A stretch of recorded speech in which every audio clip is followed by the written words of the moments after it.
And I have a very, very special guest. My dear friend Carmen is here with me today to talk about authentic guacamole. And she is going to introduce this special tool that we're so excited to have with us today. Carmen, tell us what you brought. Well, thank you for having me. I'm so excited to be here and to be on your channel. I love it and learn so much from it, so I know everybody else feels the same way that I do. So I actually brought something very special and dear to my heart. This is actually called a molcajete, and it's just such a fun and cool word to say. Who doesn't love a cool word like molcajete? So this one actually belonged to my dad, who was from Mexico. And it's very special to me because it was actually a gift from him that he left behind for us. What I love about this versatile tool is it is actually mortar stone that comes from a volcano. So to me, I'm like, it's just already so special that way. Yeah. And it actually, whenever you use it with the grinding tool that comes with it, it actually releases oils, essential oils from the ingredients that you put into the molcajete, so it enhances the flavor of your ingredients. So That's I love it. cool. It's also so versatile and easy to clean. Once you're finished with it, all you do is do some warm water and dish brush it out really well, let it dry, put it up, and it is ready to go for the next time. Oh, that's So cool. I'm so excited for us to use it tonight. I know, me too. Okay. All right, so what we're going to do first is we're going to put in some tomato and onion. I think you've already taken care of all the prep for us. Okay. Got everything diced up. So if Yes. you want to put some tomato and some onion in here, that would be fantastic. Okay, you tell me how much. All right, so typically I do about 2 to 3 of those Roma tomatoes. They have a sweeter flavor. So if you just want to put maybe a little more than half of that into the bowl, that would be fantastic. And then what we're going to do is do about half of the onion that you have cut, typically about a half of a diced red onion. The red onion gives it such a bold flavor to it, so I always like to do red onion whenever I have that on hand, but you can also use a sweet Vidalia onion. That works perfect too. So just put about half of that in there would be fantastic.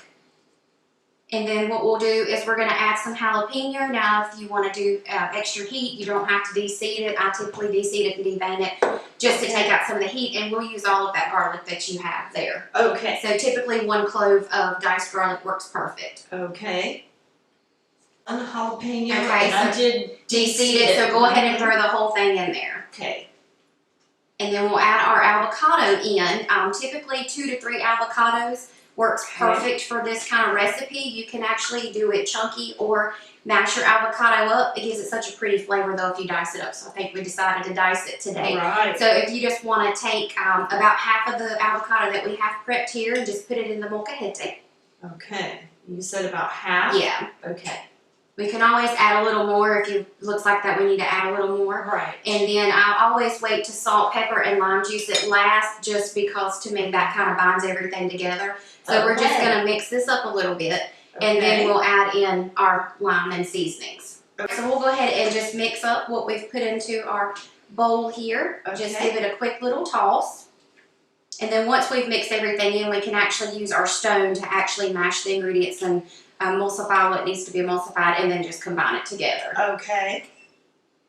I find that so fascinating that the do you call this piece of it a pestle? Yeah, it's it can be called a pestle, or just a grinding ingredient, just whatever is easiest to pronounce. Works pretty good for me most of the time. So, but my dad actually he came from Mexico whenever he was a teenager, so he always kept very strong ties with his heritage, and so it was always so cool whenever he would go to Mexico, he would actually come back and bring us things that he had found. At the market, we would get shoes or bags or, ponchos. It was just such a fun treat to have that. And so this was actually brought back on one of his trips that he had brought for us. And so he always loved to cook authentic Mexican food for his family and taught us a few things along the way. So that was something that was very important that my family does try to continue the traditions now that he's gone, in a way to remember him and where we actually came from and how important that heritage is for us. Absolutely. So now we can do the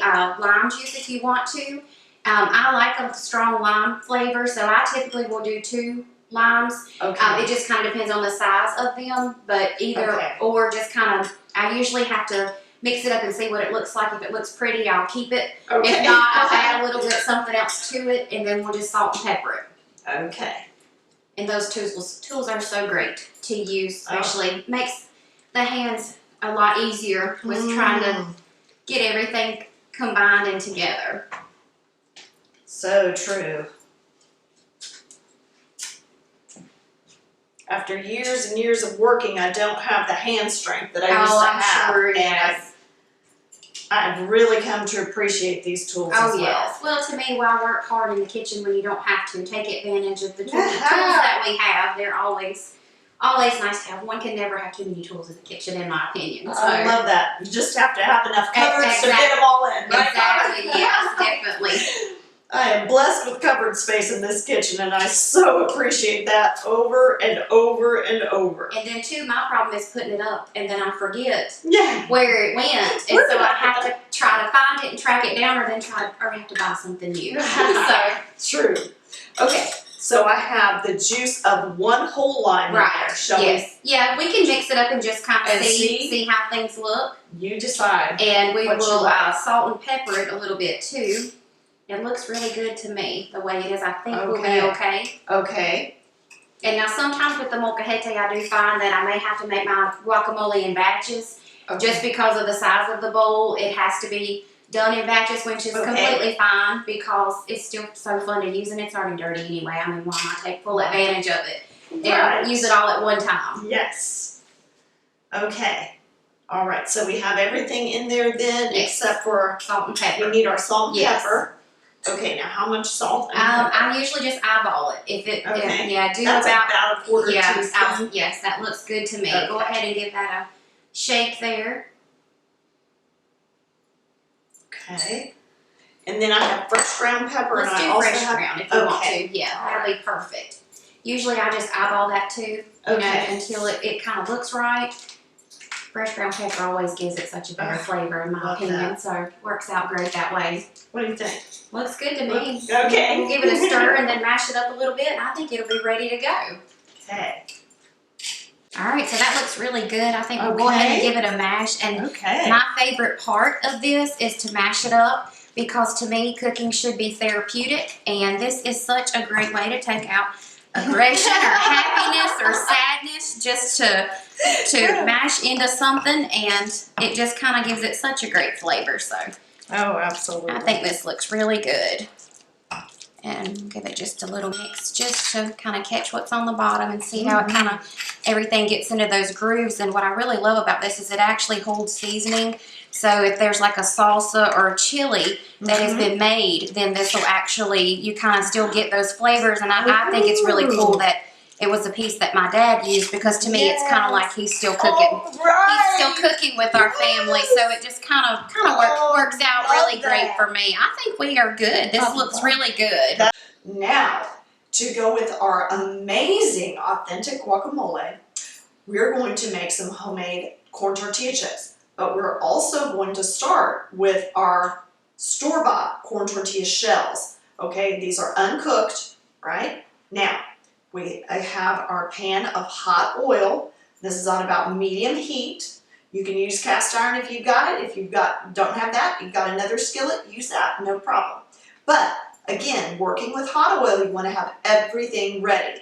So corn tortilla shells out, bowl lined with paper towel, and your salt at the ready, and tongs in case we need them, and also a spider or a little scooping strainer that is heat resistant that you can use in your hot oil, okay? Another thing we need, handy dandy pizza cutter. Used for more than just pizza. Okay, so we're gonna come in with a stack of about 4 to 5 corn tortilla shells, and we're just gonna go right straight across, cutting right through them, and then once again, the other way. They don't have to be perfect, but you want them about the same size, okay? Now, into our hot oil, we start very carefully. Remember, don't get in a hurry. Very carefully. Now, if your oil is deep enough, and it should be about that depth, about an inch to a quarter inch, maybe and a half, but don't get it deeper than that. Not in a shallow pan. And put in about enough to where they're not overlapping one another. And then, once they begin to color on the edges like that, just go in and flip them over. Very carefully.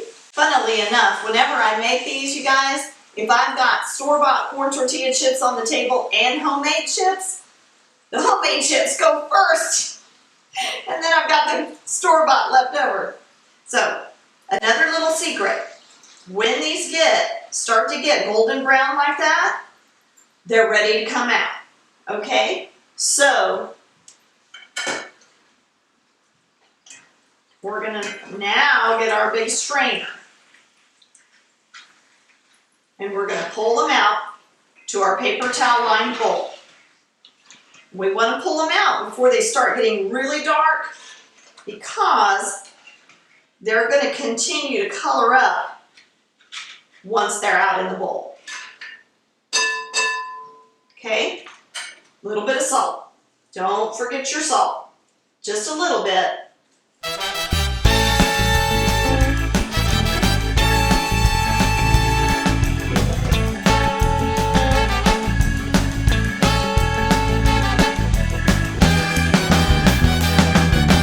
Look at what I have for all of my efforts. Isn't that gorgeous?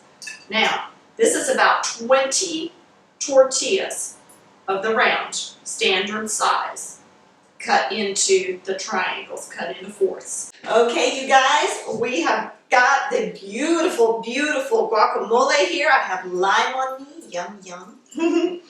And Carmen, these are the chips that I made earlier, so can't wait to try one. Get one and give it a little try. All right, let's see. To get a big bite in here. Yeah. What do you think? That's perfect. Great job. Thank you so much for having me. I have enjoyed it. It's been so fun. What a treat. What a treat this is. I'm going to try not to cry, but to get to use If you start, I will, so just don't. You guys, you got to try this. You saw how simple that is, and if you don't have a molcajete, use a bowl, a fork, whatever. Just get that job done, because I'm telling you what, if you don't make your own homemade guacamole, you're missing out. Exactly, Carmen, totally you are agree. missing out. And so check that out, guys. Try it. Leave me a comment and a like. And once again, if you haven't already subscribed to the channel, please do that so that you don't miss this and all the other wonderful videos and perhaps new friends that we have on the channel. And everything else we're uploading for you each and every week. Thanks for watching, guys, and we'll see you next time.